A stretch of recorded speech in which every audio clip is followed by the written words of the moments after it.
Hi, everyone. So this is our presentation on the reconfigurable manufacturing in the automotive industry. My name is Wes Rogers. And my name's Andrew Watson. My name is Abigail Clements. And I'm Jacob Carpia. Awesome. Next slide. So this is just a little bit of an overview of what we're going to talk to you about. We're going to start with just a little bit of a background on the automotive industry. We'll transition into talking more about reconfigurable manufacturing systems, what it is and the characteristics. And then we'll jump into some case studies. And then we'll look at future applications, and then we'll have a conclusion to wrap it all up. Next slide. So a little bit about automotive manufacturing background. So at the start of the automotive industry near the 19th century, most automotives were made using an assembly line, mainly focused doing a dedicated assembly line. This was brought forth by Henry Ford in 1913. Jumping ahead, with the advent of the internet and increase in global connectivity in the 21st century, it really sparked some more competitiveness in the market, forcing companies to just start looking into how to do flexible manufacturing and really react to the market volatility of the time. This is really where automotive industries focused on flexible manufacturing and design products, really focused on quickly adapting to the changes in production, batch size, and established product changes. Eventually, this led to the coining of reconfigurable manufacturing. Next slide. So reconfigurable manufacturing was coined by Yoram Koren in the late 1990s at the University of Michigan. He went on to establish the Engineering Research Center for Reconfigurable Manufacturing Systems. In the charter for the center, he really focused on bringing the RMS science to the factory floor, giving exactly the production capabilities needed exactly when needed. So this really looked to take the advantages of both the dedicated line, where you have high productivity, as well as the quick market responsivity of flexible manufacturing. Next slide. So if you look at a general RMS design, there's really 4 components to it. Overall, specifically, you have a computer numeric control, or CNC machines.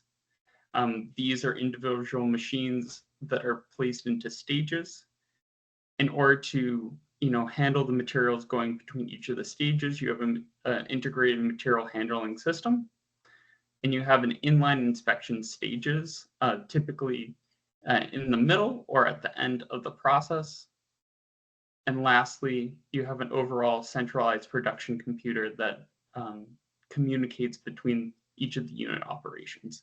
As you can see in this photo, this really illustrates reconfigurable manufacturing system, where you can have different parts that take different production paths through the CNC machines, as well as the different stages, in order to produce different parts. So part A, goes to CNC 10, and then to 20, and to 30, where B and C take different paths through the production line. Next slide. Overall, Yoram Koren looked at characteristics for the reconfigurable manufacturing system, and he came up with 6. So custom flexibility. This is being able to be flexible within part groups and being able to flex between them. Convertibility is basically quick turnover rate between the different parts, so that you're not losing too much, or you're not having too much non-value added time. Scalability and modularity are looking at having the systems in modules and being able to set up a system where you can add on those modules as you scale. Integrability is integrating the unit operations themselves with each other. And then diagnosability is being able to quickly identify non-conforming products and being able to take them out of the line. Next slide. Our first case study was the BMW Group's iFactory.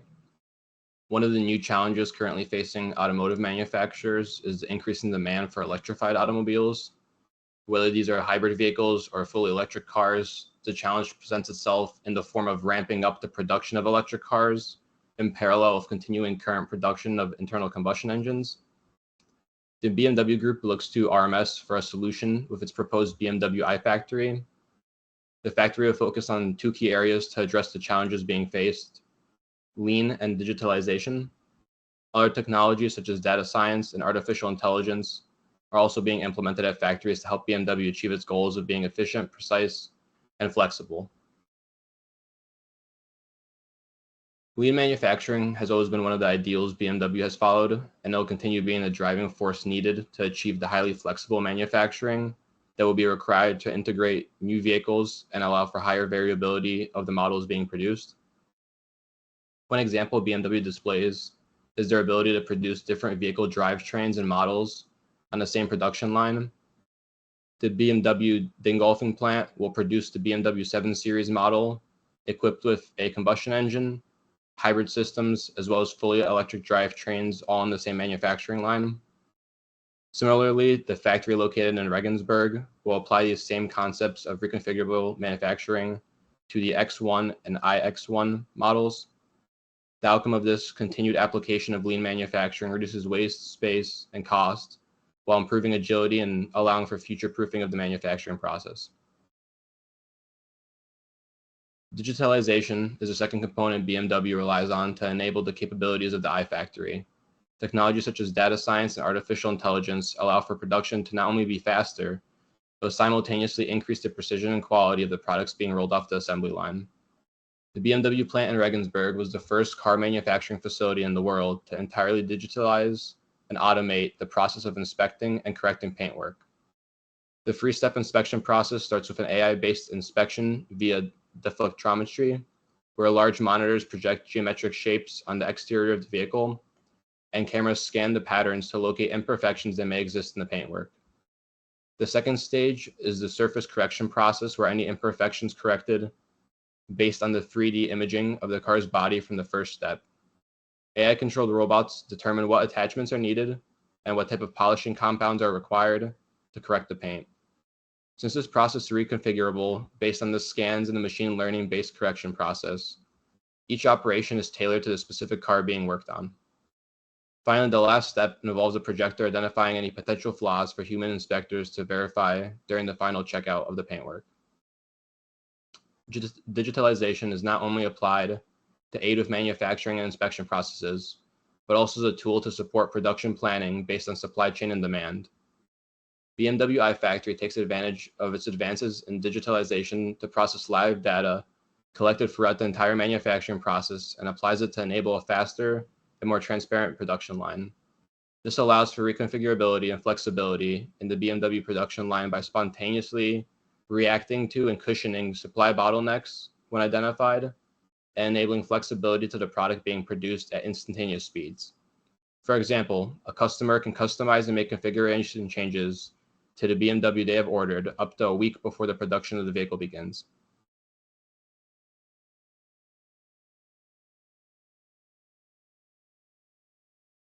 Okay, so just to highlight a second case study on General Motors, starting with an introduction. Until the 1970s, the primary goal of manufacturing corporations was cost reduction. In the 1970s, Japanese industry indicated that higher quality products do not necessarily cost more. Since the 1980s, producing high quality products at lower costs became the default goal for the manufacturing industry. By the early 1990s, it was predicted that there would be a necessity for manufacturing systems to have the ability to pivot quickly and rapidly adjust along with market changes. Production systems in the global powertrain industry at the time could only produce a single product at low cost when produced in large amounts and could not be changed to produce different products. In the 1990s, the University of Michigan suggested adding rapid manufacturing responsiveness to the initial manufacturing goals for producing high-quality products at low cost. All three goals are considered and are achieved simultaneously in the designs of modern manufacturing systems. So to look at the image on the left side of the screen, a lot of the initial processes only included the focus on low cost and high quality. And then the University of Michigan suggested adding the rapid responsiveness to this diagram. Next slide.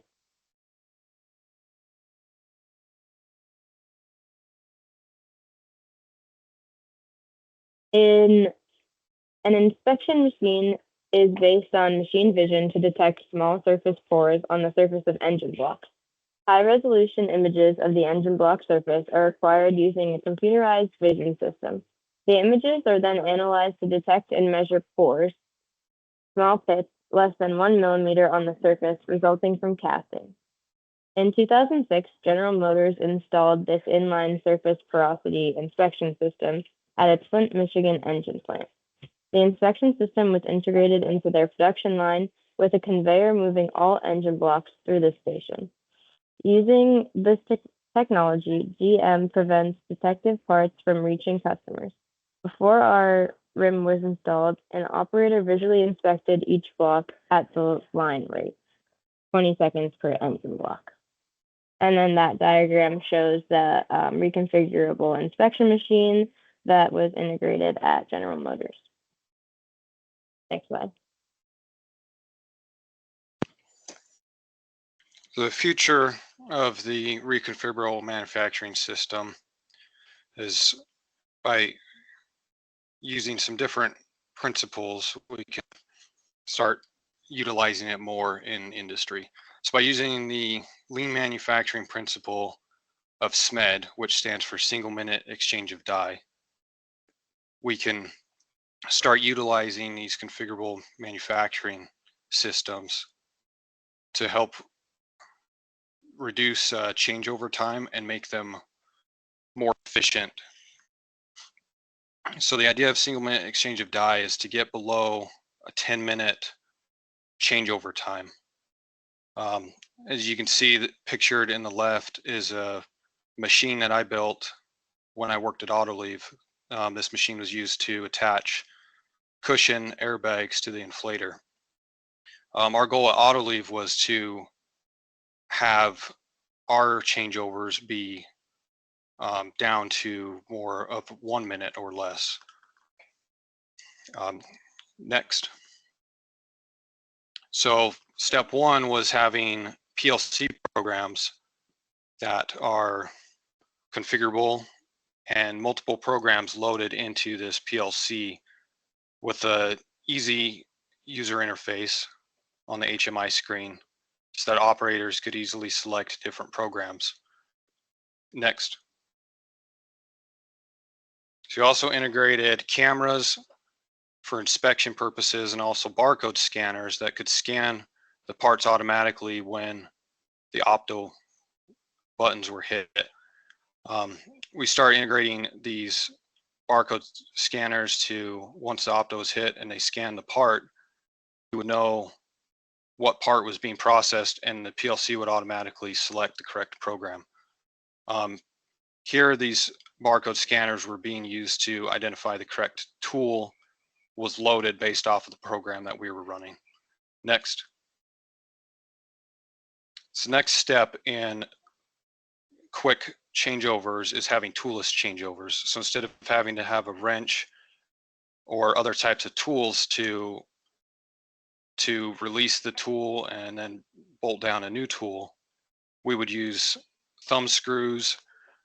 You could also use air cylinders or linear actuators that could have locking pins that could lock in the tool and then release them when needed, when you could select on the PLC to release your tools. Next. So we also utilized quick connect connectors. So this is just a zoomed in piece of the right side of that tool you saw before, or the machine you saw before. So on that tool, you saw all of these airlines and sensors coming off of that tool. Well, we connected them all into one quick connector.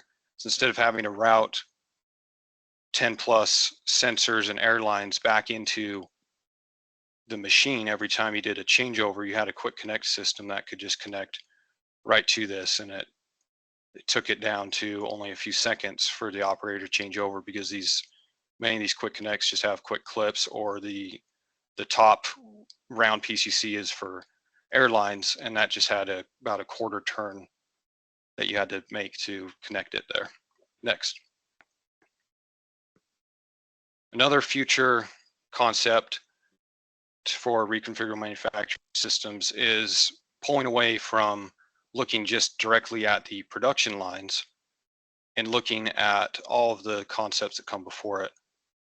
So all of the data and 3D modeling and 2D drawings are typically saved in many different databases. So this idea of a 3D master concept is having one 3D part as the master, and everything is contained inside of it. So all your different drawings, customer specifications, quality assurance data, all of that is compiled into one 3D master file. This 3D part file could also be filtered down and shared into the production line machines that are accessing traceability and part drawings, and be able to filter that in and automatically start checking for these things on the production line. This could also be tied in with the idea of digital engineering, with systems engineering being a huge push in industry now. This can be tied in to Cameo models as well. Next. So in conclusion, reconfigurable manufacturing systems are something that the automotive industry and other industries have to take advantage of and utilize if they want to stay competitive and productive in the future.